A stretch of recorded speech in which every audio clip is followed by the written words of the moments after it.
Merci Zeynep, beaucoup. Merci de ta patience. Zeynep est tellement précieuse qu'on ne peut pas en parler. Et merci au Forum des images. Je voudrais d'abord dire que moi, je n'ai pas rencontré Nourit par le cinéma. Je l'ai rencontrée par les livres et par l'amitié, puisqu'on avait un ami commun. En fait, elle m'a été présentée par un ami qui est là ce soir, alors que je croyais qu'il était en Allemagne. C'est Irving Wolfhard, qui est un des grands connaisseurs de la pensée de Walter Benjamin. Et c'est ça qui nous liait, c'est ça aussi qui nous a liés à trois en grande partie au début. Et avec Irving, on avait créé un séminaire et animé un séminaire dans le milieu des années 90 sur, en gros, ce qu'on appelait à ce moment-là les littératures des camps, la littérature de la Shoah, et puis ça s'est élargi à l'écriture des catastrophes historiques. Et en 97, on avait organisé un colloque qui s'appelait L'homme, la langue, les camps. Et il y a eu un moment fort, on avait placé ce colloque sous le signe de la figure de l'ange de l'histoire de Benjamin, d'ailleurs. Il y a eu un moment fort dans ce colloque qui était une rencontre entre Imre Kertész et Aaron Appelfeld, qui était alors très peu connu en France. C'était au CNL. Malheureusement, ça n'a pas été filmé parce qu'on ne se rendait pas compte du coup de génie qu'avait été cette rencontre à ce moment-là. Et en fait, c'était Nourit qui nous avait mis sur la voie, en particulier de Kertész, qui vraiment était très très peu, qui commençait d'être bien connu en Allemagne à ce moment-là, mais pas en France. Et cette rencontre, évidemment, je l'oublierai jamais. C'est elle, et j'oublierai jamais sa présence non plus au séminaire, cette petite bout de bonne femme israélienne qui avait l'air tellement européenne dans ses références, dans sa bibliothèque, tellement à la fois française, israélienne, allemande, juive. Donc elle connaissait un maximum de trucs. Et voilà. Et donc moi je voulais rappeler ça parce que alors elle m'a dit, on en a parlé un peu l'autre jour. Pour moi c'est une immense lectrice. Mais elle m'a dit, mais non, je ne lis pas. De même qu'elle est analphabète en 4 langues. Hein. Vous avez déjà peut-être entendu cette formule. Hein. Et moi, je pense que si elle ne lit pas, ça veut dire qu'elle a déjà tout lu dans une autre vie antérieure ou qu'elle lit dans ses rêves. D'ailleurs, tu pourrais faire un film, je trouve, sur les livres qu'on lit en rêve. C'est une très bonne idée, ça, ce serait bien ton style. En tout cas, voilà, par exemple, je trouve qu'elle parle très bien le Walter Benjamin. En tout cas. C'est aussi une des choses qui nous lie, qui irrigue son cinéma et qui, pour moi, compte beaucoup toujours maintenant. Mais c'est pas au fait ça qui nous lie le plus profondément. Ce qui nous lie, c'est pas ça qui explique non plus que je suis une Nourita vive addict, qui la suit depuis 20 ans. C'est ça, en fait, c'est quelque chose qui s'est passé justement il y a 20 ans, en 2004, lorsque j'ai vu pour la première fois D'une langue à l'autre, Misafal et Safa. Alors j'avais vu Makom Avoda en 1997, je verrai plus tard Kafir Kara Israël qu'elle avait tourné en 1989, qui était son premier documentaire, et donc les deux portaient sur Israël-Palestine, et sur cette question je lui faisais confiance, en fait une confiance politique qui s'est maintenue. C'est toujours très important pour moi de savoir ce qu'elle pense de tout ça, et y compris en ce moment bien sûr. Elle avait d'ailleurs fait débuter ce Kafir Kara par un chant arabe, ce qui m'avait été très sensible, et ce qui conduit en fait à ce qui s'est passé plus tard dans son cinéma. Mais donc c'est tout à fait autre chose qui s'est passé pour moi en 2004 quand j'ai vu ce film, c'est-à-dire vraiment éprouver une émotion très intense,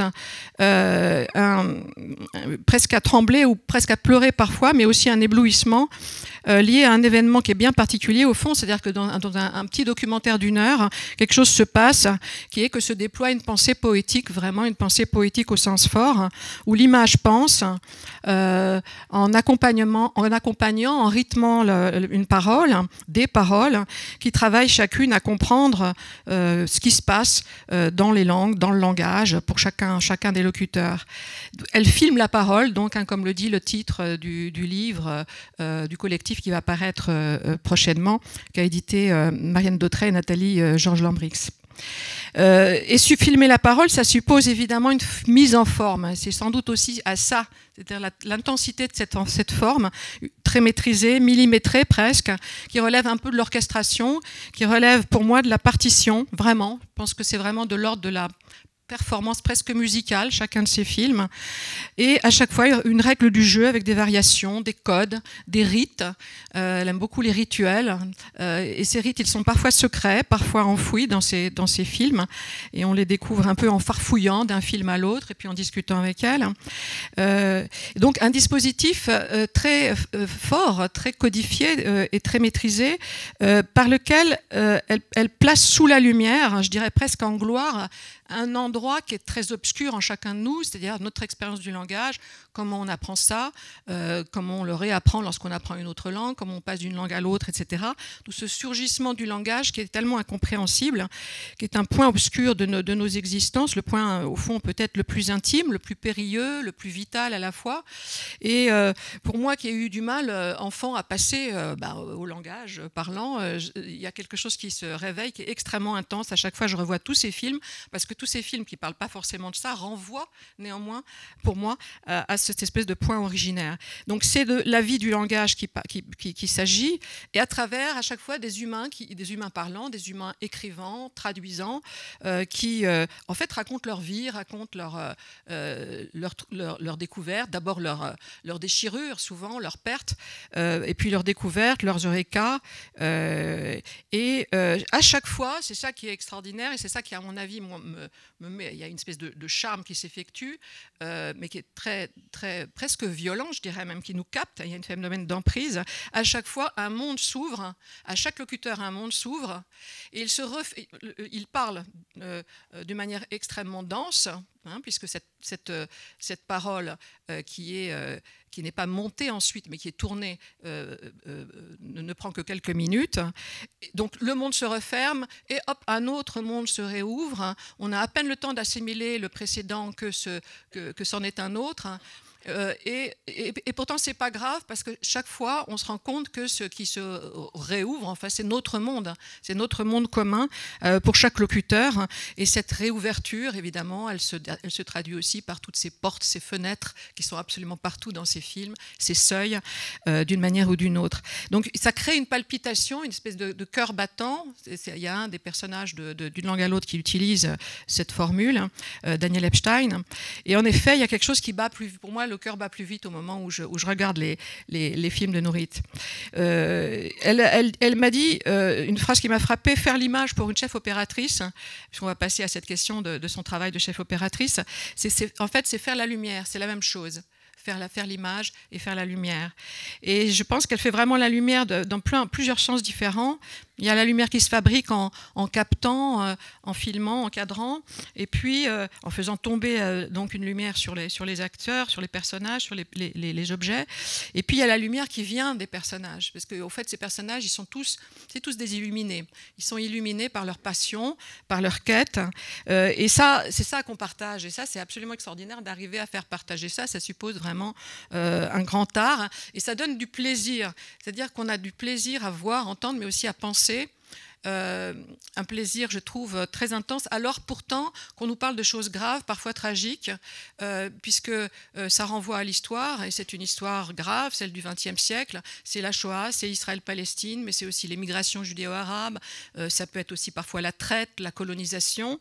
C'est-à-dire qu'à chaque fois, c'est un cinéma qui nous montre la blessure, mais qui la soigne immédiatement au moment même où il la montre. On comprend une perte, on comprend une faille, mais on est aussi saisi par une puissance de recommencer dans chacun de ces films, me semble-t-il, et qui renvoie un pouvoir aussi de revenir en arrière pour aller plus loin, et de manière créative, en fait. C'est-à-dire qu'en fait, c'est à travers le surgissement de la création qui survient justement, surtout souvent dans cette entre des langues, c'est pas à travers la création qu'on comprend le langage. Et ça, c'est exceptionnel, en fait, comme travail, comme cuisine. Alors moi, je la traite souvent c'est ça, en fait, c'est un sortilège pour moi, chaque film. Je la traite de sorcière, mais aussi de rabbine, bien sûr, c'est une rabbine d'aujourd'hui. On en reparlera peut-être, et sûrement même. Et puis, maintenant, je voudrais qu'on regarde ce qu'il y a dans le chaudron de la sorcière, un petit peu du côté de l'image d'abord. Alors, on va regarder, il y a 4 montages de films, qui ne sont pas seulement des extraits, d'ailleurs, pour le premier, et ça va rythmer la séance. C'est moi qui vais en parler un peu plus pour la première, première et puis Norit pour la seconde, ensuite on discutera. Ces extraits, on les a choisis ensemble. Ça a été comme quelque chose, hein, mais on y a réussi. C'est vrai. Mais voilà, donc qu'est-ce que je voulais dire d'autre pour annoncer? Je pense rien. Voilà. On vous laisse regarder la première séquence.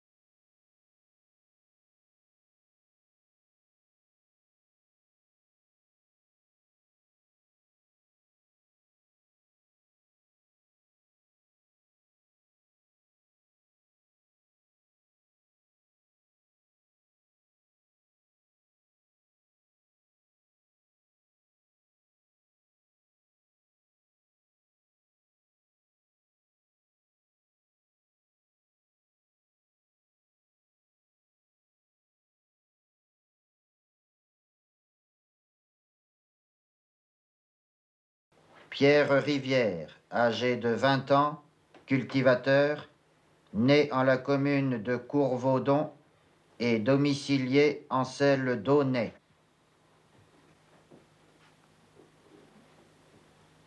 Pour quel motif avez-vous assassiné votre mère, votre sœur Victoire et votre frère Jules?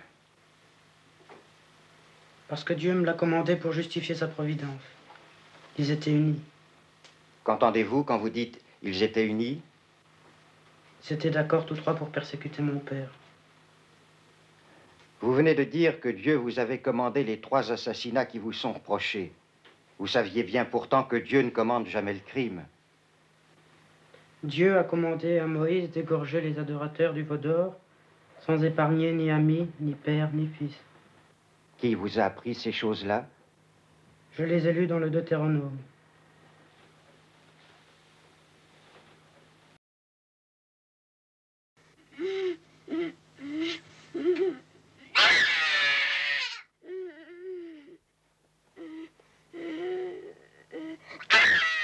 Dans les derniers jours, on résolut malgré tout d'avertir sa mère, et elle vint le voir.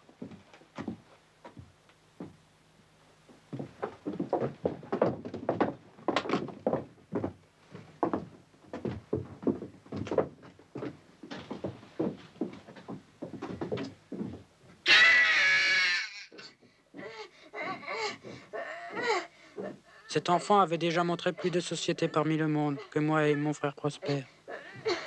Aussi mon père l'aimait-il.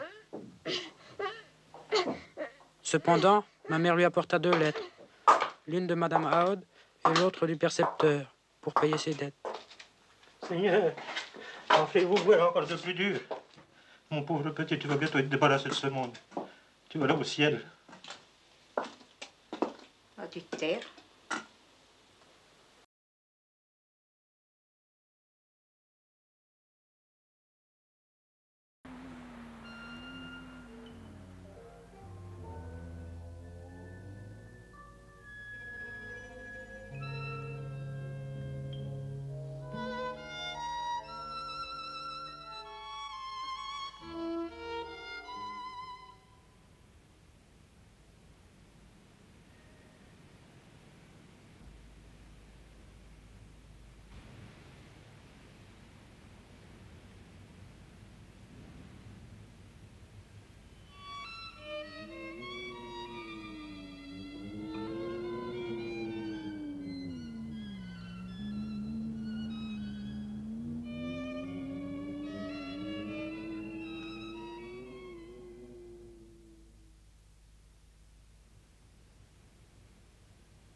Ton rapport aux images, à partir de ces extraits que je ne vais pas forcément commenter, ou plutôt qu'à pas tous, mais voilà, vous les avez dans les yeux et dans la tête.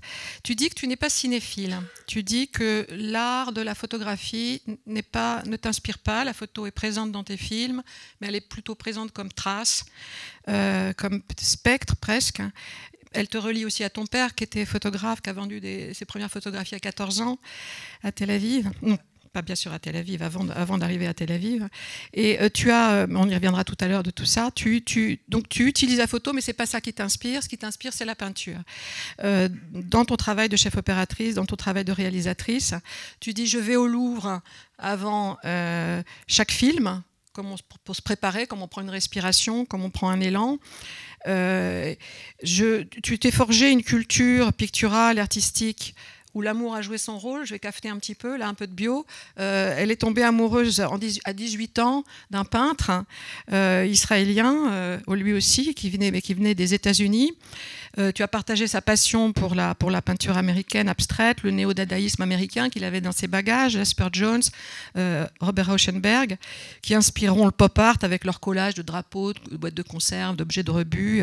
Et puis en amont, l'abstraction, le début de l'abstraction picturale, le premier dadaïsme européen, Klee, Kandinsky, le Cavalier Bleu, le Bauhaus de Weimar, tout ça qui s'était transporté à New York aussi.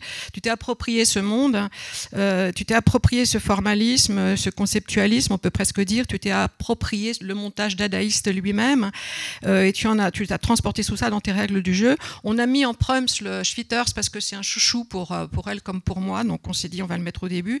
C'est le plus anarchiste des peintres dada, et c'est pas seulement un peintre puisqu'il était à la fois poète, compositeur, auteur de poésie sonore, et on va le retrouver, Schwitters, à la toute fin du dernier montage. C'est ça qui va conclure en fait notre séance, parce que donc c'est Lourdes sonate de 1932 qui est dite par Yann Blanc au début dans le prologue de La lettre errante. Donc tu aimes faire comme Schwitters avec des restes, avec des déchets. Tu dis que tu as un rapport intense à la poubelle. On voit d'ailleurs par-ci par-là des poubelles.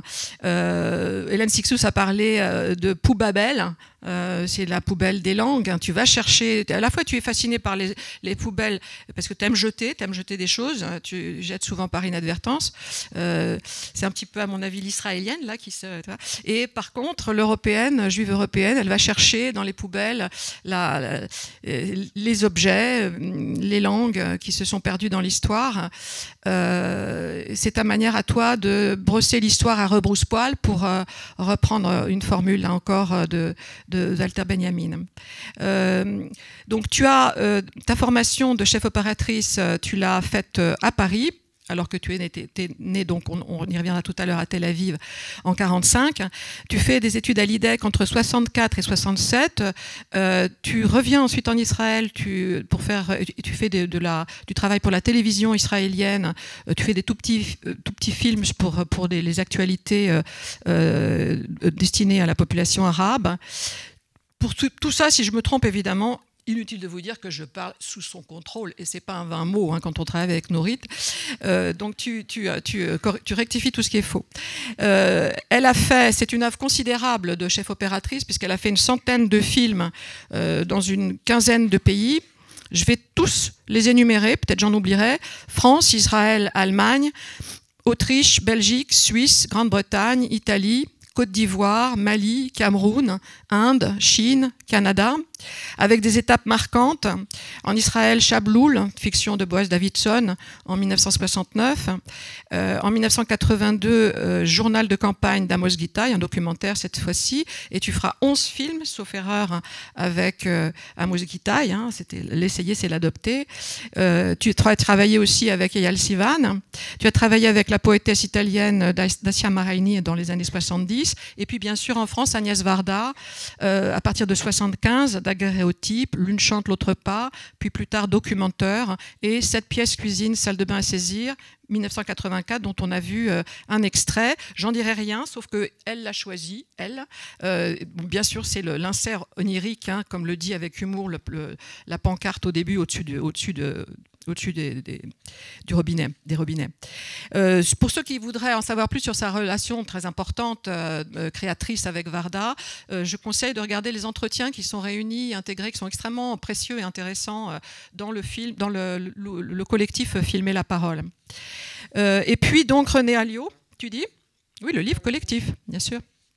Qu'est-ce que j'ai dit qui ne va pas ? J'ai dit collectif, c'est un livre le collectif, non ? Alors, maintenant René Alliot. René Alliot, bon, moi, Pierre Rivière, ayant égorgé ma mère, ma sœur et mon frère, donc film de 76 dont tu as fait l'image.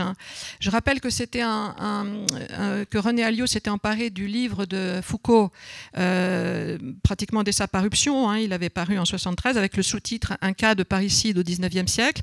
Donc ça racontait un drame familial dans un village normand de 1835 à partir du récit autobiographique du jeune meurtrier. Le conflit était un conflit entre époux à cause d'histoires à la fois de cohabitation et de gestion de biens et de terres.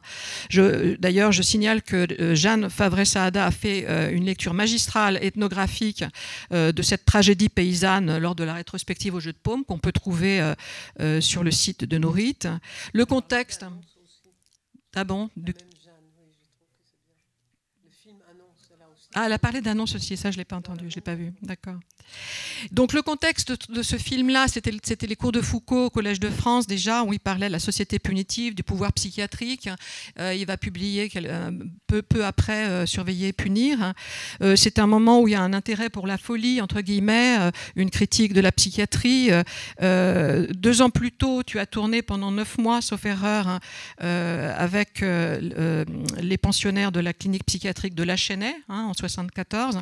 Et il s'agissait là de faire des malades les acteurs de leur propre vie, un peu comme Alliot fait des paysans, là, les acteurs d'un film qui raconte l'histoire d'un village voisin, disons, de leur région. Alors ce rite de la visite au musée, tu l'as pris chez Alliot, qui t'emmenait voir à ce moment-là les tableaux de Millet, qui était un peintre paysagiste contemporain de la famille Rivière, hein, pour préparer le film.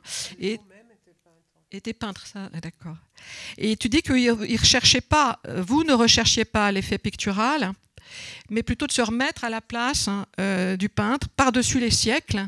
Et ça me semble aussi très intéressant parce qu'il me semble que cette réactualisation vivante du passé, c'est ce que tu vas faire plus tard avec les langues, cette revitalisation de l'intérieur, hein, avec les langues et les signes. Tu décris le tournage comme chauffe opératrice, comme une chorégraphie, tu as plusieurs images, chorégraphie, morceaux de jazz. Tu dis que filmer, c'est pour toi saisir les battements du temps, c'est-à-dire capter des moments de grâce, des moments où tout fait signe, où tout s'illumine. Par exemple, lorsqu'un rayon de soleil rentre dans les camions d'ouvriers. Partout, j'ai tout fouillé, t'inquiète pas. Tu dis que ça c'est en off, tu sais saisir des moments de grâce en fait. Hein, ça, c'était au téléphone il n'y a pas très longtemps.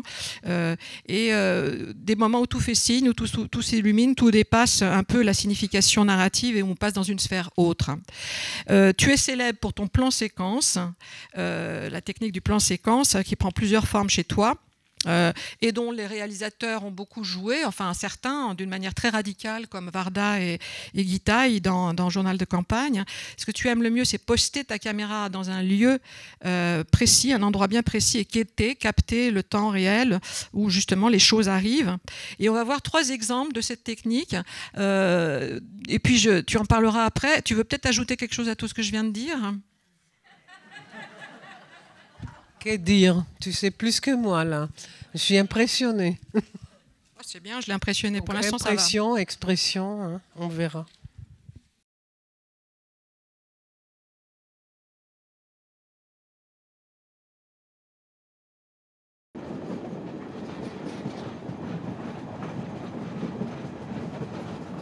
Mein Vater ist hier in Berlin geboren. Auch sein Vater, sein Großvater, seine Urgroßmutter sind hier geboren. Ich bin in Tel Aviv geboren. Berlin ist mir fremd.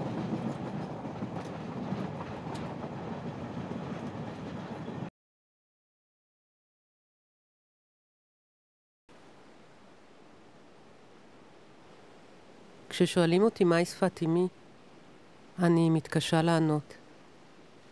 האם זו השפה שדיברנו בבית? השפה שבה מלמלתי את המילים הראשונות? או אולי זאת השפה האחרת? השפה שדיברו ברחוב, בבית הספר? השפה שבה למדתי לקרוא ולכתוב?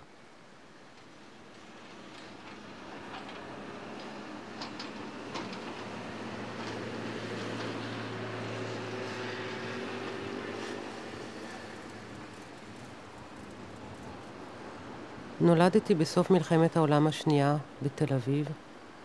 העיר העברית הראשונה. מחולותיה, כך קיוו, יקום אדם חדש שמדבר וחושב וחולם רק בעברית. הוריי קראו לי בשם חדש, שם של פרח בר אדום שפורח בתקופת יום הולדתי, נורית. הם לא ידעו שנור ונורי הם שמות ערביים נפוצים, שפירושם אור ואור שלי. לרוב חבריי קראו בשמות עבריים חדשים, שמות מפה, לא שמות יהודיים משם, מהגלות. ההורים שלהם התאמצו לדבר בבית עברית, אבל זאת הייתה עברית במבטא של ארץ אחרת, שלרוב גם הייתה דלה ועילגת. הורים אחרים דיברו בבית פולנית, רוסית, ערבית, ספניולית, יידיש. אם דיברו בבית עברית רהוטה במבטא מקומי, הם היו מורים, או כך לפחות חשבתי. אצלנו בבית דיברו גרמנית. בגרמנית הקריא לי אבי סיפורי ילדים מפחידים. בגרמנית סיפרה לי אמי שרצחו את אמה. גם עם רופאי הילדים, עם החברים והמוכרים ברחוב בן יהודה, אמא שלי דיברה גרמנית. ברחוב בן יהודה היה גם גן הילדים שלי. אבל קרוב לוודאי שאמי לא ידעה מי היה אותו אליעזר בן יהודה, שנחשב למחדש הלשון העברית.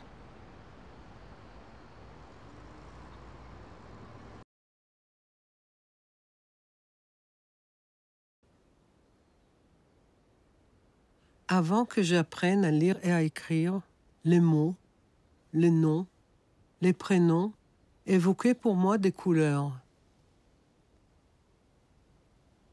Ces couleurs étaient liées aux sons par lesquels les mots commençaient. Ainsi, par exemple, les prénoms Gabi et Gad évoquaient le vert, Dina et David les bleus, et Nourit le rouge.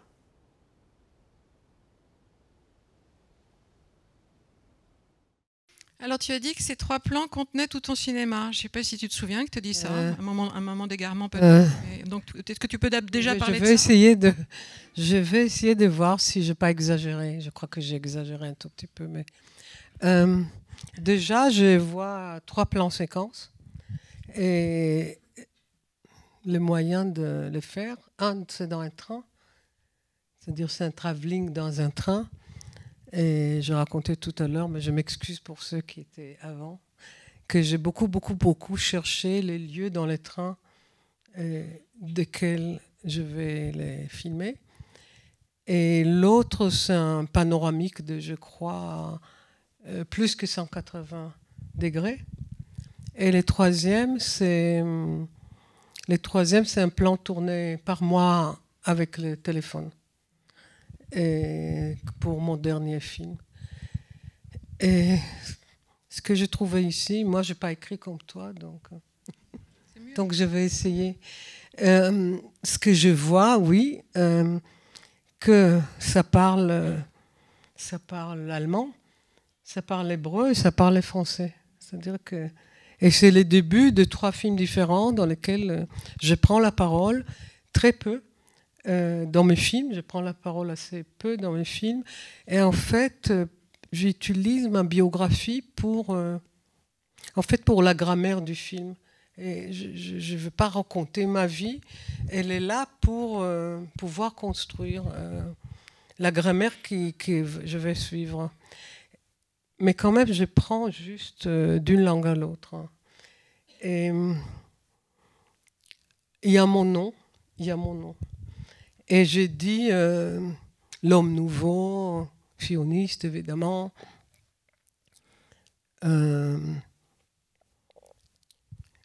Bon, il est comme sorti, il y a un livre, il est sorti de la mer, il est sorti de nulle part, il est né du sable qui est là. Et ce qui est intéressant, que le mot sable, ça veut dire aussi profane. Et dans mon film qui va venir après, langue sacrée, langue parlée, et ça s'appelle le Shon Kodesh Sfat Chol. Chol, c'est le sable elle est profane.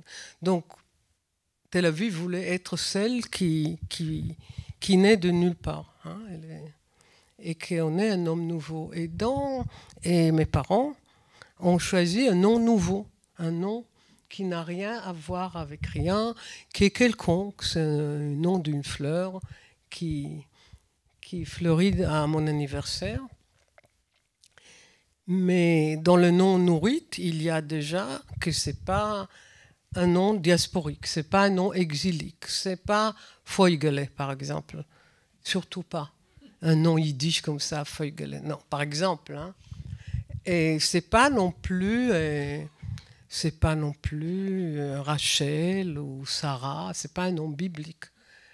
Et c'est un nom nouveau qui était créé. J'ai essayé de chercher, mais finalement, je ne sais pas qui a inventé les noms de la fleur, mais certainement pas longtemps avant. Hein. C'est-à-dire, c'est une fleur rouge, donc on va l'appeler Nour, qui veut dire en araméen et en ancien hébreu le feu, et en arabe la lumière.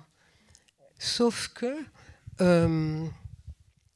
c'est-à-dire, mes parents ne le savaient pas, et puis je crois que pas beaucoup de gens font attention, que c'est des noms qui existent déjà en arabe, c'est des noms courants en arabe. Nour et Nouri, c'est des noms courants en arabe, ça, c'est refoulé. Et en même temps, le hasard fait, mes parents ne le savent pas, et c'est la lumière. Donc... Est-ce que je ne suis pas devenu ce qu'on dit directeur de la lumière, chef opérateur, parce que j'avais la lumière dans mon nom, etc. Mais il se trouve qu'il y est. Hein. Et donc il y a en fait pour moi, tout, juste dans le nom, tout le sionisme est déjà là. Hein. Tout, l'attention avec... on n'est pas les juifs exiliques, on n'est pas les juifs de la diaspora, on ne veut pas de ça. Hein? Donc déjà, il y a une tension avec les autres noms, les autres langues. C'est-à-dire qu'on ne veut pas... Galoutine, comme tu m'expliquais l'autre jour. Galouti, oui, on disait Galouti, ça c'était... Galout, c'est l'exil, mais on était nous, l'homme nouveau à Tel Aviv, des années où j'étais à l'école, très méprisant par rapport aux juifs qui venaient d'ailleurs. Nous, on était les vrais. Nous, on était là, nés là. Et on avait des noms nouveaux. Et on n'était pas... C'est-à-dire là, il se trouve que ce n'est pas un nom biblique, mais il y a quand même le truc, c'est un peu ancien, on va donner ce nom à la fleur rouge. Hein. Et c'est drôle parce que je me rappelle maintenant que Nour était aussi une boîte d'allumettes qui était un peu rouge, et la compagnie s'appelait Nour. Hein. Le truc. Donc il y a les rapports bibliques, et puis l'arabe, on ne voulait pas trop en savoir. Ni l'arabe de lieu, ni l'arabe de gens qui venaient des pays où on parlait l'arabe.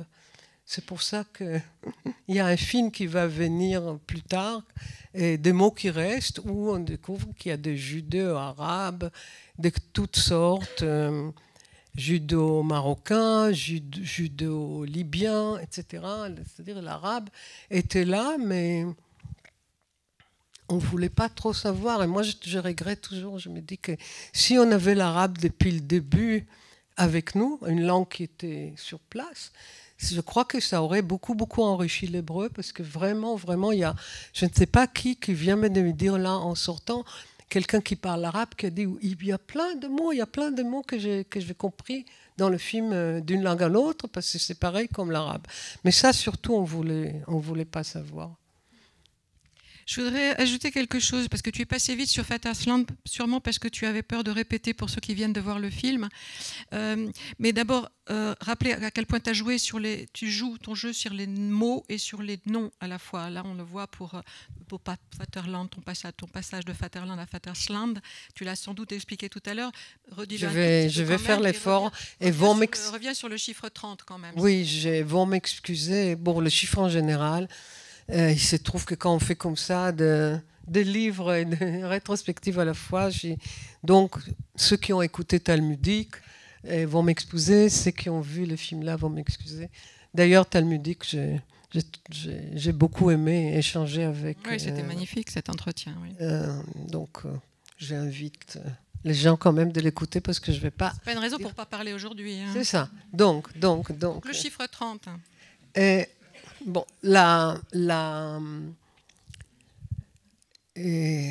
directrice de programme qui m'a proposé de Arte Allemagne, j'étais en train de préparer d'une langue à l'autre quand elle m'a proposé ils avaient 30 minutes qui ont resté dans une émission sur le deuil.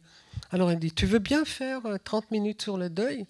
Déjà 30, c'est vraiment le chiffre dans la tradition juive, ça s'appelle shloshim, ça veut dire 30, et on dit le shloshim, c'est-à-dire les 30, c'est les 30 jours de deuil. C'est marqué, donc elle me demande juste 30. Je regarde d'où à où je vais aller, je décide Westkreuz et Ostkreuz, 2 stations à cause de leur nom, à Berlin, dans la ROR, la S-Bahn. Je fais le voyage une fois, il dure exactement 30 minutes. Je dis, bon, parfait, il y a 30. Hein. Et c'est pas que le chiffre 30, parce qu'il y a l'autre chiffre. Il y a beaucoup d'autres chiffres, justement. Il y a les chiffres, mais là même, c'est-à-dire, je me dis, on va les tourner le 12 novembre, qui est l'anniversaire de mon père. Donc, parce que Vatersland, c'est le pays du père, donc je vais les tourner à l'anniversaire de mon père. La réponse de Arte vient le 9 novembre, qui est un vendredi, et le 9 novembre, bon, vous savez ce que c'est la nuit de cristal, sur laquelle se griffe des années plus tard la réunion de l'Allemagne, si je ne me trompe pas. Je ne crois pas que c'est la tombée du mur, mais la réunion d'Allemagne. Sur le même, je crois que c'est fêté, donc c'est bon. Je reçois la réponse le 9. C'est un vendredi, je ne peux pas tourner, c'est trop tôt le 12, c'est 3 jours plus tard. Je tourne le 21. Je décide que je vais tourner le 21. Donc, c'est juste dire que je joue comme ça avec les chiffres. Et tout au long, et je joue tout au long avec les mots qui me font décider des images. Parce qu'en fait, oui, c'est-à-dire que ces chiffres-là m'ont permis de faire. Et je joue Vatersland.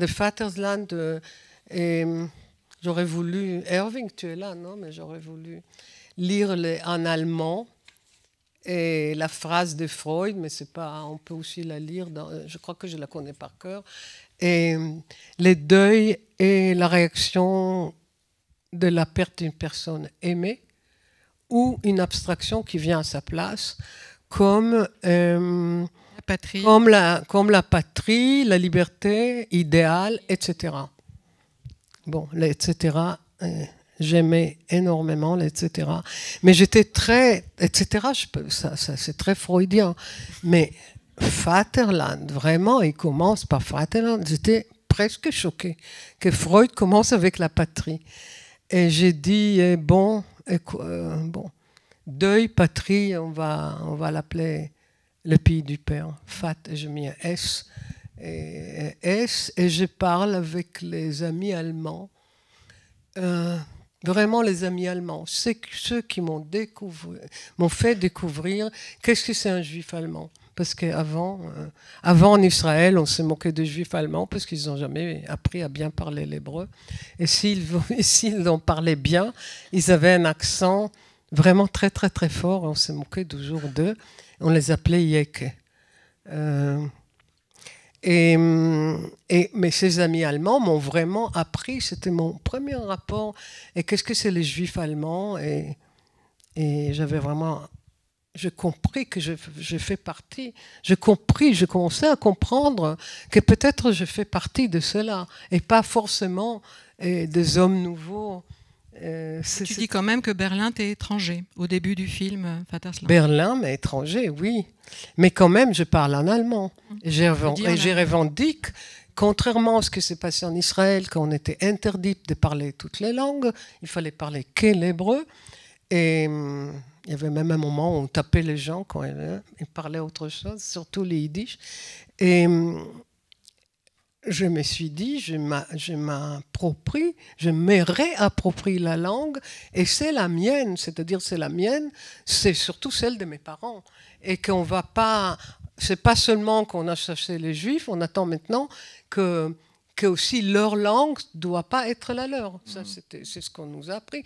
Et beaucoup de gens ont fait l'effort de parler l'hébreu, mais très très mal, pas seulement avec un accent, mais une langue qui était beaucoup plus pauvre. C'est-à-dire qu'autour de moi, les gens parlaient avec une langue pauvre, tandis qu'ils avaient leur langue où ils parlaient. C'est normal qu'on apprend le pays, mais c'était quand même effarant. Je ne sais pas pourquoi le procès Eichmann me revient là, qu'en 61, je me rappelle ce qui m'a choqué, c'est-à-dire il y avait je ne sais pas, procureur général, comment il s'appelait? Oui, procureur général. Hausner, oui, c'est ça, Hausner. Et qu'il criait sur celui qui s'est appelé Katzetnik, c'est-à-dire KZ, KZ, c'est le camp de concentration, il s'appelait Katzetnik, et il lui a dit qu'il voulait témoigner en yiddish, c'était ça là, comment on demande à des gens de témoigner, on s'était pas tellement loin, il a dit en hébreu, il faut pas, c'est-à-dire que c'est un procès, c'était du théâtre, c'était un procès théâtral, tu parles hébreu, mais ce qui est intéressant, que je trouve le mieux, c'était que Eichmann qui commençait, il parlait en allemand, il traînait. Après, il y avait les traducteurs, après, il y avait d'autres traducteurs. Et les juges qui avaient à un moment donné ras-le-bol, et ces juges qui étaient tous des juifs allemands, ils avaient ras-le-bol, ils commençaient à lui parler directement. Et tout d'un coup, ce procès qui était prévu de passer en hébreu, c'est-à-dire c'était vraiment, on va montrer le monde entier qu'on a, c'était très bien, mais on va penser, tout d'un coup, ça se passait entre Eichmann et les juges en allemand, ils ont cassé noyauté, tout cassé. Et je pense par rapport à ça, je reviens aussi cette histoire de l'hébreu, que Ben Gurion, juste après la guerre, quand il était dans un camp de Displaced People, ça s'appelle DP, et tout le monde, personne parlait hébreu là-dedans. Il parlait la plupart yiddish, qui était la langue maternelle de Ben Gurion. Non, il a parlé l'hébreu, il savait qu'ils ne vont pas comprendre, mais pour lui, c'était important, les signifiants hébraïques. D'ailleurs, ça me fait penser que moi, je viens de signer tous les livres en hébreu. Ah ouais? Et que je ferai le même acte de Ben Gurion. Je dis, comme ça au moins, Michel qui est là, elle m'a dit, mais je ne vais pas comprendre, je ne vais pas comprendre. Je dis, ça ne fait rien, tu vas avoir les lettres hébraïques. Donc en fait, je ne suis pas mieux que ce que je suis en train de... On parlera des lettres hébraïques tout à l'heure parce que c'est une grosse chose. Alors moi, je voudrais juste dire un petit mot sur ta manière de coder, de chiffrer, de coder, de t'amuser avec les dates, les chiffres, les noms, les mots. Mais justement, tu t'amuses avec une matière qui est presque inquiétante au départ. En tout cas, on le voit bien dans Vatersland, c'est-à-dire que ce jeu sur les chiffres, qui est presque secret, en fait, c'est un peu une manière d'exorciser qu'est-ce qu'il y a d'angoissant quand même dans de Unheimlich, dans ce Berlin-là, où ton père, évidemment, n'est plus. De réaliser quelque chose comme un deuil, mais en jouant, en fait, avec tout ça. Tu crois et tu ne crois pas à la fois. De même que tu fais de Nourrit un signe du destin. Et moi, je crois vraiment que tu crois au signe du destin. Enfin, tu fais comme si tu croyais au signe du destin. Elle le fait même dans la vie courante. Quand je lui ai dit que j'étais née un 12 novembre, moi aussi, comme son père, en général, les gens disent « Ah oui, marrant ». Elle dit « Quoi ?» il se passe vraiment quelque chose d'important, quoi. Donc, elle est dans un truc avec la croyance et le rite. Le hasard. Mais je suis... Non, mais c'est en fait, c'est ça qu'on met la lumière sur le hasard. Mais on ne lui donne pas de signification. On dit, ah tiens. Tu fais quand même quelque chose dans ta rythmique, ton code, tu chiffres quand même tes films. Hein. Tu le fais avec les lettres aussi. Je voudrais juste dire parce que j'allais le dire. Vas-y. C'est que Hans Tischler, dans le film, il s'appelle Hans comme mon père, je m'excuse. Oui. Donc, tu viens de dire que, oui, incroyable, n'est-ce pas? Le nom le plus courant. Hein? Et, bon. Les petits Hans et tout ça, on connaît. Et il dit, et ça je trouvais vraiment fort, qu'à Berlin, les fantômes sont plus forts qu'ailleurs. C'est-à-dire les fantômes, on les voit, ils sont là plus qu'ailleurs. Et je crois que Je crois que c'est vraiment ça à Berlin. Moi, maintenant, ils sont en train de tout mettre la couleur dessus. Effacer. On dit qu'on fait du neuf et on efface. J'aurais voulu te faire parler du bord de la mer aussi, du bord, et puis de la mer aussi, mais on n'aura peut-être pas le temps de tout faire. Le bord, peut-être tu peux revenir sur cette question du bord, du seuil. Oui, le bord, la frontière, tout ça, oui. Le mot hébreu safa. Safa, Rime. le mot Safa, hébreu les safa. safa, que je t'avais montré qu'il contient le mot P dedans, qui veut dire la bouche. Donc, si on l'écrit, on le voit. Et voilà, j'ai les lèvres, je suis en train de me... tu vois. Et si on fait ça, et si j'arrivais à faire en carré, ça ferait une fenêtre. Et que je sais. Et comme ça. Mais bon, à faire, les lettres hébraïques en carré, mais aussi c'est vraiment l'extérieur-intérieur. Et je pense qu'il y a souvent les fenêtres dans mes films, mais c'est très différent. Parfois, je mets le point dehors, le point vraiment physiquement, le point où c'est net, dehors, parfois dedans, et parfois sur la frontière qui est les bords de la fenêtre. Les bords qui se dit Safa, et on dit Sfatiam, c'est le bord de la mer. Je commence d'une langue à l'autre, le bord de la mer, et après, il y a quelqu'un qui est sur le seuil, qui se dit Saf. Vous attendez, c'est les mêmes. Et on va retrouver la mer dans Yiddish. Et on va le retrouver. Il y a un autre film, c'est-à-dire que tout à l'heure, quelqu'un m'a dit qu'en fait, il y a 2 films qui finissent avec la mort de ma mère. Il y a 2 films qui commencent avec la mer de Tel Aviv, mais la mer. Et il y a un rêve que je raconte dans Poétique du cerveau. Il faut passer par le français pour comprendre les rêves, parce que c'est mère, etc. Donc, le mot mère est là. Oui, Yim, Ima, qui passe par le mot français. Non, c'est toutes ces combinaisons, en fait. Oui, mais ce que elle fait des combinaisons où elle se sert de plusieurs langues à la fois, de même que tu racontes dans un de tes entretiens que tu rêves en plusieurs langues, que ça te fait faire des constructions linguistiques pas possibles, et qu'un jour... Qui se révèlent dans les rêves. Tu t'es réveillé en riant de tes propres jeux de mots en non, rêve. parce que ce qui est marrant, que dans les rêves, tout d'un coup, tu dis, tiens, j'ai jamais pensé à ça. Et les rêves te révèlent... la chose, mais ce que je veux dire, quand je dis qu'il y a le point sur la fenêtre, pas toujours au même endroit, quand je pense à la mer, qu'il y a 2 films qui commencent à la mer de Tel Aviv, là, c'est très évident que ça commence. Bon, ceci dit, j'ai cherché beaucoup les 2 palmiers, un comme ça et l'autre comme ça. Bon.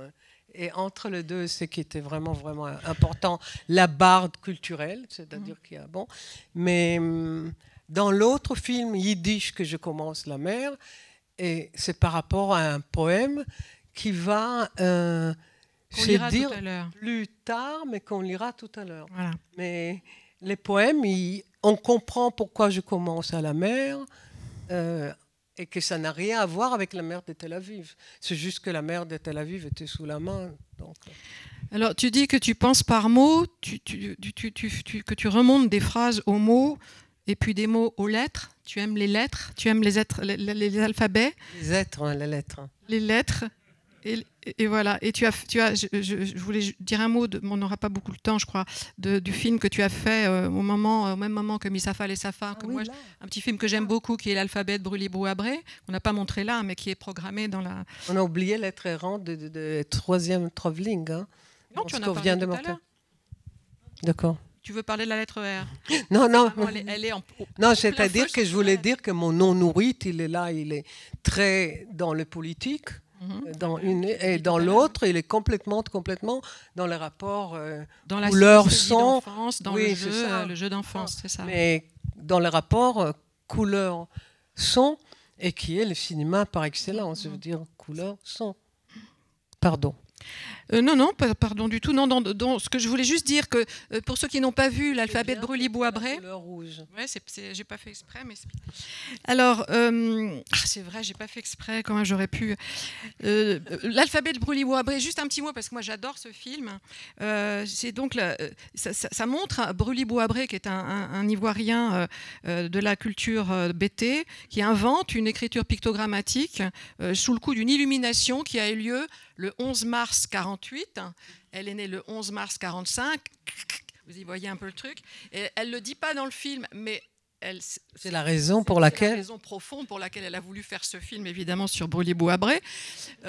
Et le Brully-Boisbré, il a inventé une véritable cosmogonie absolument géniale, en peignant des petits cartons, des signes dont il a dit que certains, d'ailleurs, lui étaient venus en rêve. Il l'a fait en secret. Enfin, il y a beaucoup de choses qui font écho avec ce que tu fais. Tu as un rapport fort non seulement à l'Afrique, mais aux alphabets de manière générale, à leur force visuelle, bien sûr. Ça, c'est aussi un truc très benjaminien pour moi. Enfin, c'est vraiment quelque chose de très fort. Et puis tu mets en scène dans tes films la beauté des lettres hébraïques, où les lettres sont un peu justement comme des fenêtres d'où regarder. Tu dis que ce sont des fenêtres sur un passé lointain, sur une interprétation à l'infini. Et on va passer de là au troisième montage d'extrait.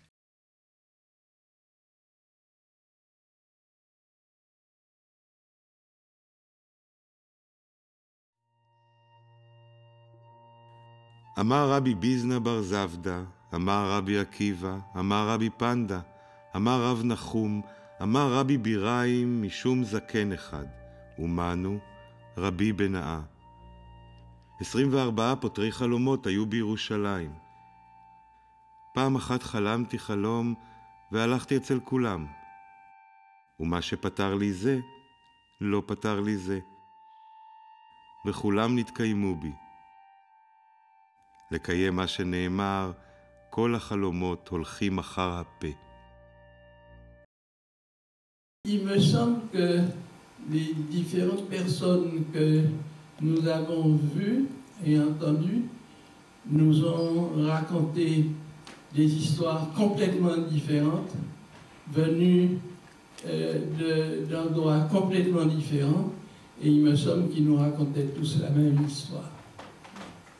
Il faut traduire ce que dit cette poétesse absolument géniale, qui dit quelque chose d'infiniment incroyable, qu'il y a un point de non-présence, il y a un point d'absence, de nullité dans le rapport des langues, et que c'est ce point-là qui l'intéresse et je trouve que ça, c'est quelque chose qui est beaucoup plus fondamental pour notre réflexion dans le rapport des langues et que c'est ce qui fait la grandeur du film.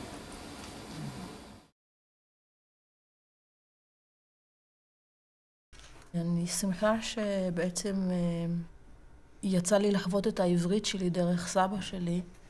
דרכו חוויתי עברית שמעבירה את העולם של הזוהר, של המיסטיקה היהודית, בלי המשמעויות הציוניות. ההורים שלי למעשה דיברו ערבית רק ביניהם. זאת אומרת, היה ברור שזו שפה של הגדולים. שפה שהם שומרים אותה לעצמם, לצרכים שלה, שפה שלא מופנית כלפינו. לכן בשבילי ערבית היא באיזשהו מקום שפה שאני תמיד מגמגמת בה, כי היא שקועה בתוכי, כשפת שמיעה, היא לא ממש שפת הדיבור שלי. היא כאילו שתי שפות, עברית מול ערבית, שבעצם אני נעה ביניהם. ולפעמים, לכן אני גם מדברת על עבריותי וערביותי, כמין איזה שתי מהויות שבאמצע מחברת ביניהם נקודה של עיוורון. אזור שכחה, אזור נטוש.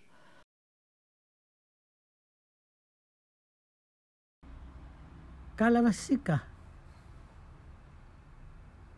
Huesico mio. Fija mia regalada. Jaragana. Vivas crescas.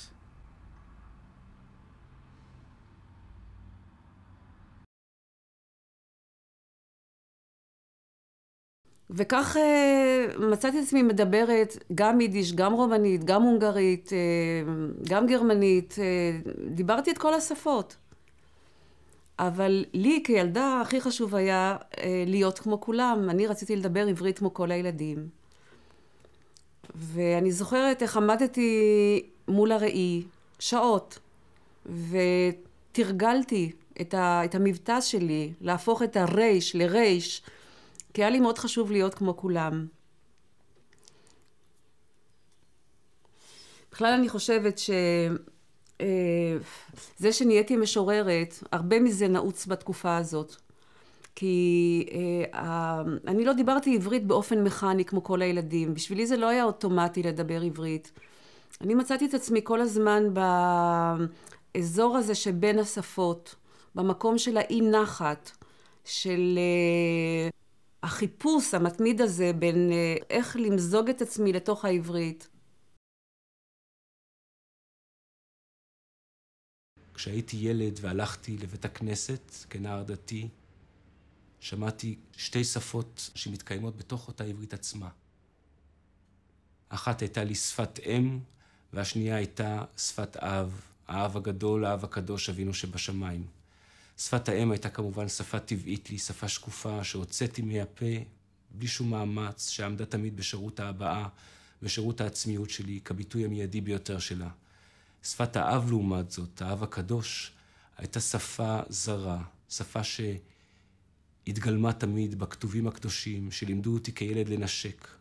ובאמת כל החוויה האורלית של השפה הזאת, החוויה שקשורה בפה, הייתה שונה לגמרי. כי את ספרי התורה מלמדים לנשק, כפי שמלמדים לקחת את הפסוקים האלה, הקדושים, אל הפה ולהוציא אותם מיד. אלה פסוקים שיש בהם טעם, שנשמעים כציטוט, שצריכים תמיד לחזור עליהם ללא שינוי, שצריך להעמיד סופרי סתם כדי שיכתבו אותם, וילכו לפני כן למקווה כדי לטבול ולהיטהר. היפעה הגדולה שיש בעברית, אבל גם הסכנה שיש בה, היא בדיוק אותו רגע שבו תפקודי הפה משתבשים, ומה שצריך היה רק להיכנס אל הפה כדי לצאת מיד אחר כך, הופך לדיבור עצמו. שפת הפסוקים הופכת לפוליטיקה, התנ"ך הופך לפוליטיקה, והפוליטיקה הופכת לתנ"ך. זה החשש הגדול וגם היופי הגדול. לאט לאט קנינו את העברית. זה היה מאמץ גדול להכניס אל תוכך שפה שהיא חתוכה בצורה שונה מן השפות שידעתי. היא נשמעה יותר כפקודות, ללכת, לישון, לסדר. היא נשמעה כאילו היא צמחה מן הים ומן החולות שהקיפו אותנו בעתלית. זאת לא שפה שהיא נובעת מתוכך, אלא אתה כמו מכניס אל תוכך חצץ. כלומר, עברית היא שפת אמי, אין לי שפה אחרת. אני חולם בה, אני כותב עליה וכו'. עד היום הזה יש לי פחד, חס שהשפה הזאת טובעת לי. יש לי כל פעם, לפעמים אני מתעורר, כאילו העברית הזאת שקניתי אותה במאמצים רבים, היא נמוגה, היא נעלמת. אני רוצה לתפוס אותה, ואני לא יכול לתפוס אותה יותר. مدة كزامة قرعة سفناري شرشاف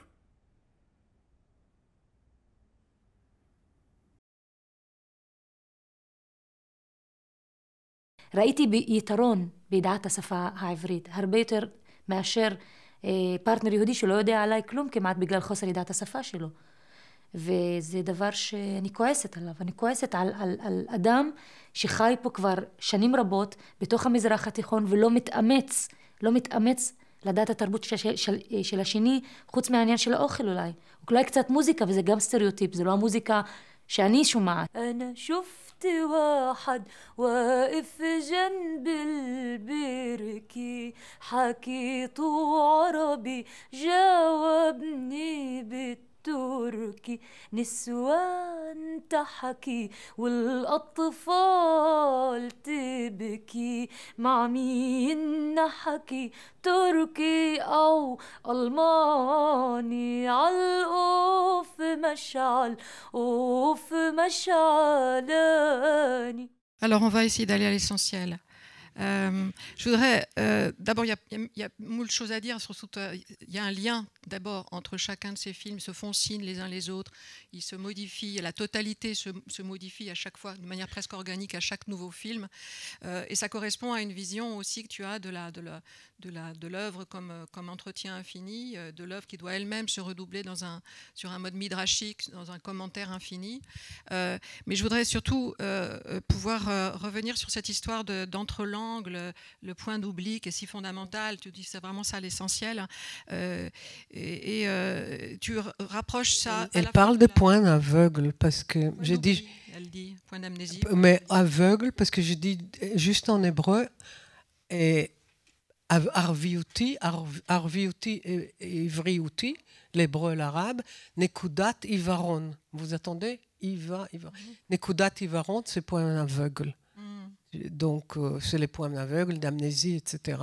Et Agi Michol aussi parle entre les deux langues. Elle parle de lieu du malaise, c'est un lieu ambigu. Oui, mais c'est entre les langues quand même. Je ne sais pas, je ne peux pas ne pas penser à Benjamin. C'est pour ça. Vraiment, c'est ça que je voudrais. Je voulais vous en lire un petit bout, mais on n'a pas trop le temps.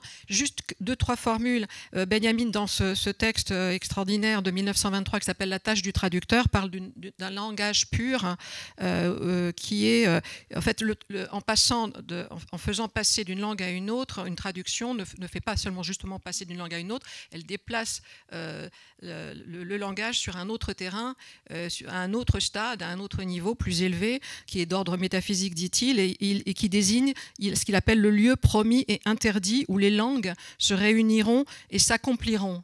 Et il y a cette vision messianique, il parle même des langues comme de tessons d'un vase brisé, mais qui évidemment est une vision religieuse, d'inspiration religieuse du moins, mais c'est ça qui est très frappant, c'est que elle permet quand même de comprendre cette espèce de ce que j'appelais les illuminés, quoi, ceux qui ont cette foi, qui croient à ce lieu promis et interdit à la fois, parce qu'ils y vouent leur vie littéralement, quoi. C'est point aveugle, pour moi c'est la même chose.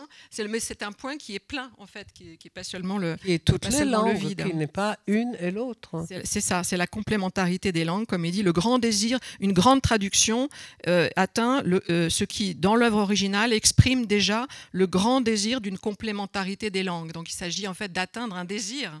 Voilà. Donc tu relis ça, tu dis que tu préfères. Alors le langage pur, c'est donc un langage très métaphysique. Tu préfères le tout monde de Glissant, qui lui aussi est une proposition poétique en fait. Hein. J'ai l'impression qu'il y a quelque chose qui est très proche, si on veut.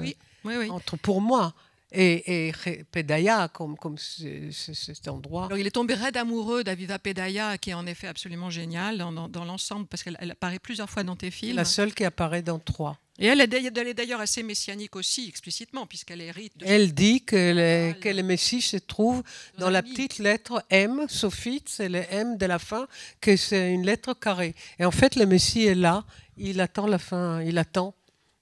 Et qu'évidemment, il ne va jamais sortir, hein. Alors, je voulais revenir sur l'hébreu quand même, ce cas particulier de l'hébreu, même si toutes les langues, etc., font signe vers un entre-langue qui serait... Il y a une histoire particulière avec l'hébreu qui est donc à ressusciter et d'une langue sacrée est devenue langue parlée, d'une langue sacrée est devenue langue politique. Roy Greenwald résume un petit peu les choses en disant c'est la beauté et le danger. Il y a tout le danger du sionisme, évidemment, qui est compris dans ce danger-là, et on sait à quel point le messianisme fait des dégâts en ce moment même. De confusion de langue. Il parle de brouille, quand ça s'embrouille dans la... Je trouve ça extraordinaire d'ailleurs cette formule, dans la bouche. Confusion de niveau de langue. Hein. Ça. Alors bon, je voudrais quand même dire un mot là-dessus, c'est-à-dire que quand on discute de ça, à chaque fois qu'on a préparé cette séance, on était accablé de désespoir en pensant à Gaza, c'est-à-dire qu'on ne peut pas ne pas penser à ça. Et je voudrais rappeler cette discussion de la conversation qui m'a beaucoup frappée, où tu étais très, très abattu et tu t'inquiétais de la transmission du judaïsme dans ce temps de catastrophe du judaïsme, et tu t'y disais que tu voyais un avenir sombre où il resterait d'un côté un État, de l'autre une religion, et c'est tout. Et qu'au fond, la transmission n'existerait plus, en fait, de ce qui, toi, t'est cher. Et moi, j'avais l'impression que... Les Juifs allemands.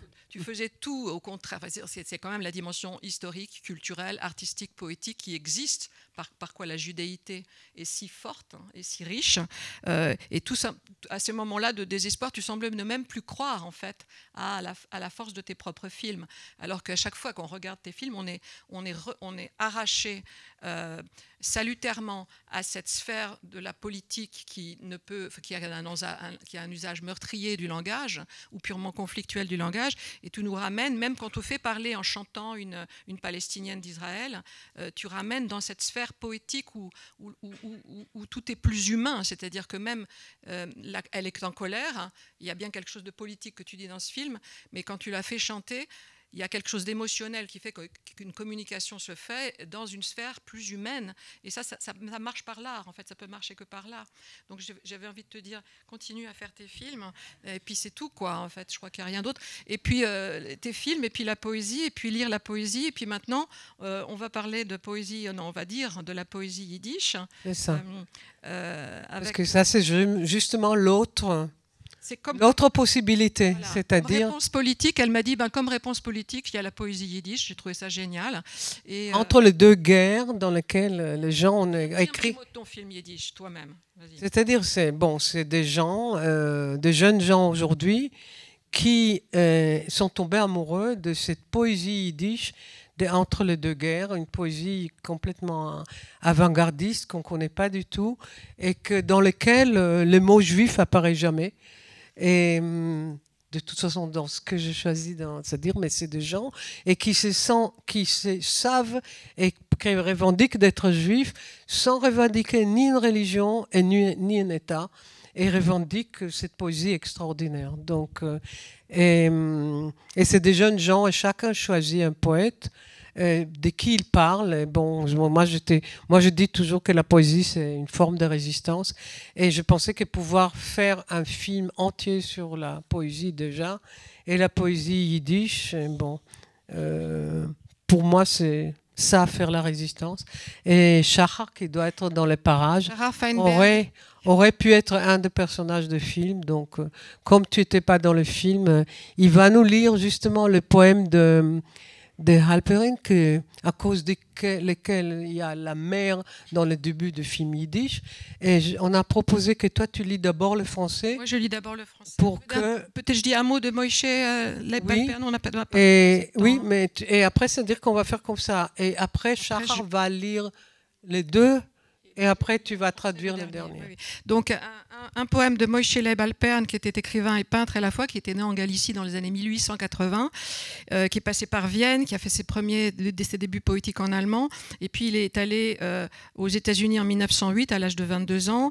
Et il a rencontré le groupe des Junge en Amérique, qui voulait écrire sur le monde, la rue, la vie d'aujourd'hui, mais dans une poésie en vers, en se réclamant de l'art pour l'art.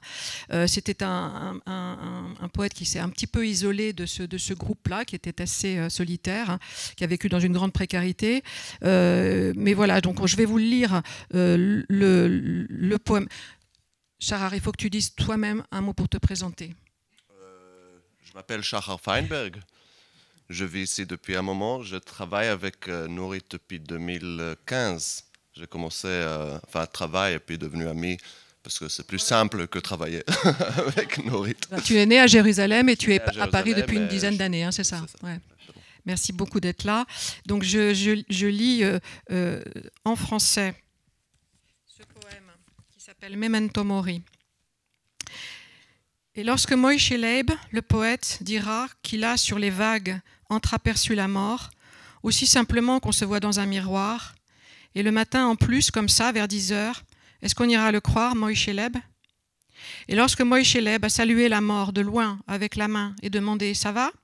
justement au moment où des milliers de gens dans l'eau jouissaient follement de la vie, est-ce qu'on ira le croire, Moïse-Leb? Et lorsque Moïse-Leb, en larmes, jurera qu'il s'est alors senti attiré par la mort, comme l'amant languissant attiré au soir par la fenêtre d'une femme qu'il vénère, est-ce qu'on ira le croire, Moïse-Leb?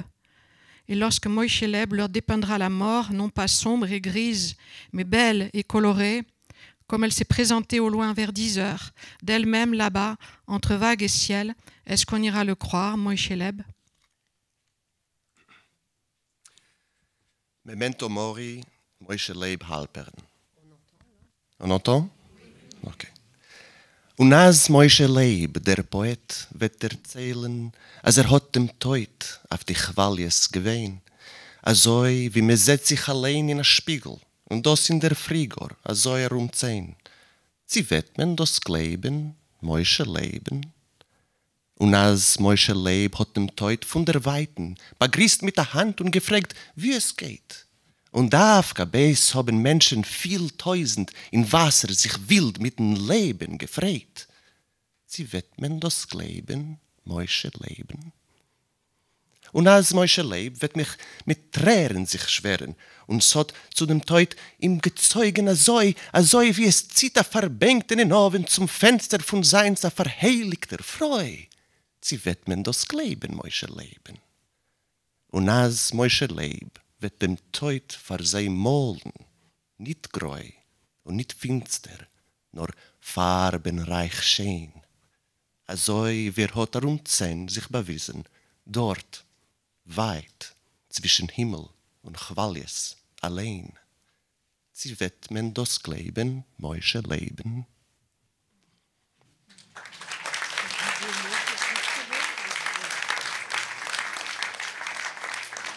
Merci beaucoup, Shahar. Un petit mot sur le dernier poème, le deuxième et dernier poème qui est beaucoup plus court, qui est d'Avram Uzutskever, que vous connaissez sans doute plus. Enfin, il est, lui, de Vilnius. Il était de Vilnius. Il a justement son témoignage du ghetto de Vilno.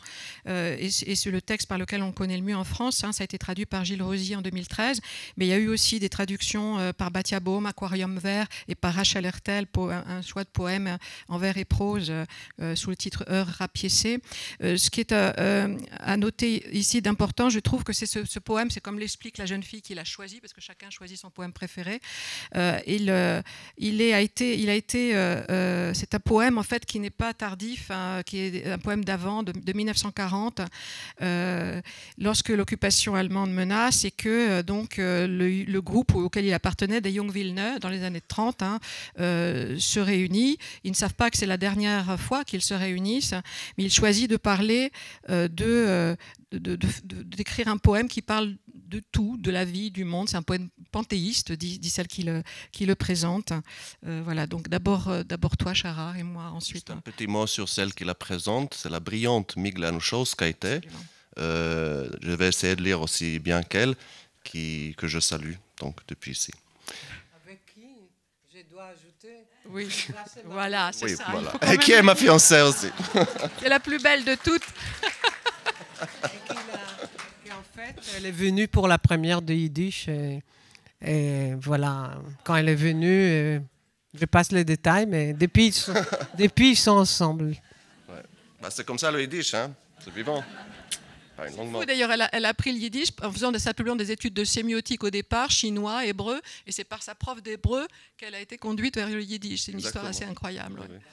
Elle est lituanienne elle-même. Hein. Oui, elle est lituanienne. C'est par sa prof d'hébreu qui était la directrice du Judaica Research Center à la Bibliothèque nationale, et il venait de découvrir un fonds immense de documents yiddish à Vilnius, cachés pendant la guerre, et il fallait recruter des gens pour pouvoir donc cataloguer. Donc elle a commencé à travailler avec le Yiddish à la Bibliothèque nationale. Et elle est passée aussi par le YIVO. Par le YIVO aussi. Mais elle est de son métier, elle est artiste de bande dessinée. Qu'elle fait aussi en Yiddish. Bon voilà, cet homme heureux va prononcer un poème heureux pour finir. Donc, je vous donnerai le français après. Avram Uzutskever. Als is werdig voor mijn oigs gewogel, als is choshev, taier voor mijn strof, grozen Beimer, Erd, a Qual, a Logel und die weite Farbigkeit von Schlaf. Und in alles begegn ich a Splitter von ein Sof.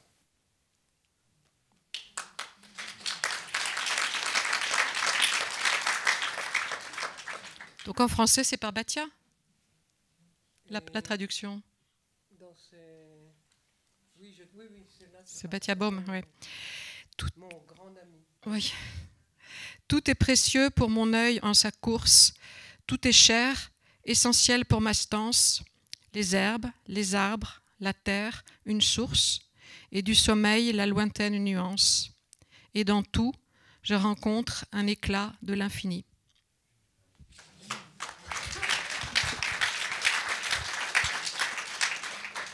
Juste un petit mot.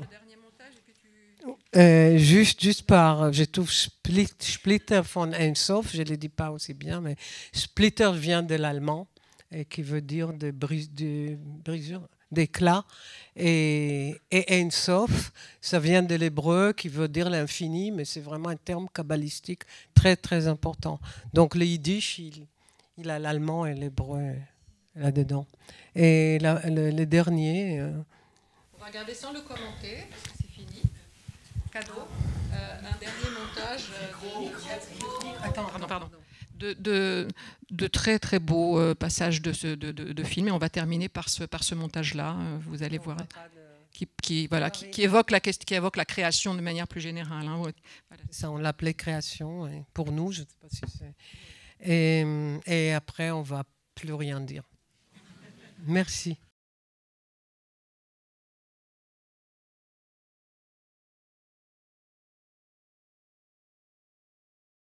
עשרים ושתיים אותיות יסוד,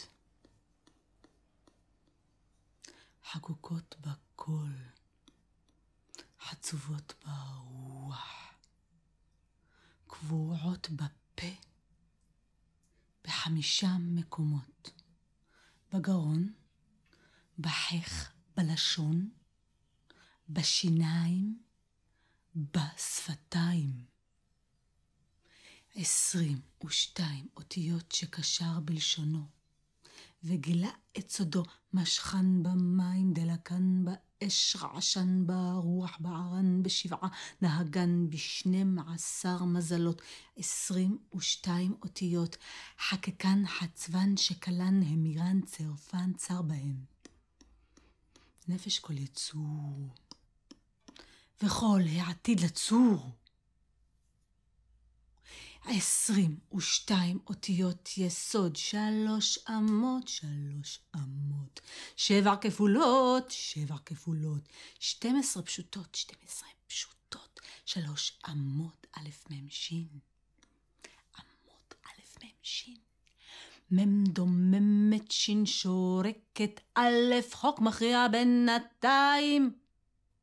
3 אמות שהם 3 אבות, מהם יצא אש רוח מים, 7 כפולות.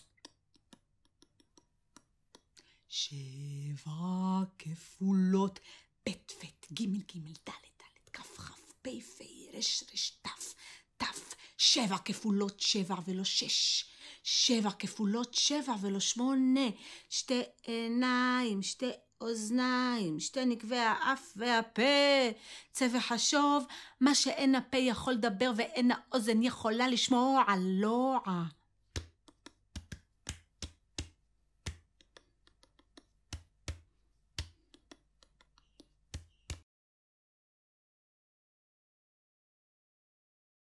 החיבור הזה בין פתיתי שפות ממזרח, ממערב, ממה שהיה בבית, מצא את עצמו עובר דרך הפה, כי ככה הייתי בודקת את מה שאני כותבת. כשאני בודקת, אני מעבירה אותו במסלול התוך לשוני הזה, ואז אני רואה את הטעם שלו. והטעם הזה, החיבור הטעם, זה חיבור שזכרתי מהבית. In class, in Xalxiosa, skei krust, Kiasir Sharki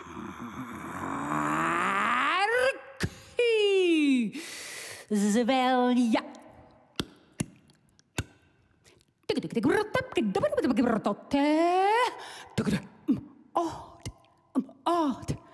odd. I got it. I got it.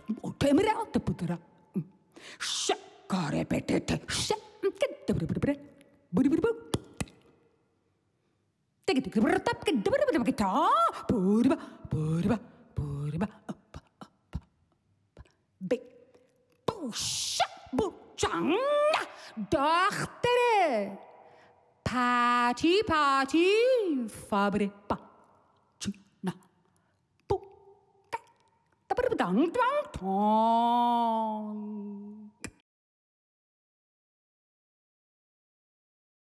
Rum. Rumftel. Rum. Rumftel tot see you. Rum. Rumftel tot see you and see you and skermu. Rum.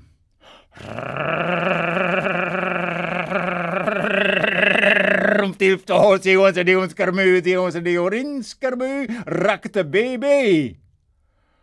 Rum.